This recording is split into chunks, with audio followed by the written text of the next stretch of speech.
खुवाउने तरिका सिकाउनु पऱ्यो नि सबैजनालाई। हेर्नु चाहिँ कसरी दबाई खुवाउने मान्दै मानेन त। बरु गोबर खान्छु भन्छ पखै पहिला सुताउनु पर्छ बच्चालाई।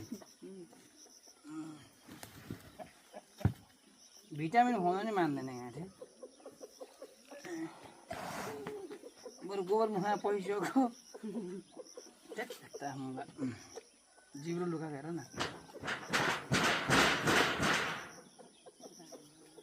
गोबर खाइसकेको हालिदिउँ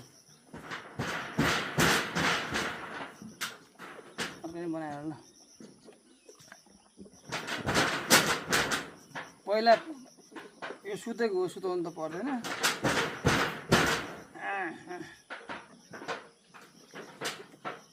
यसरी खाइसक्नु हजुर खाइसक्नु।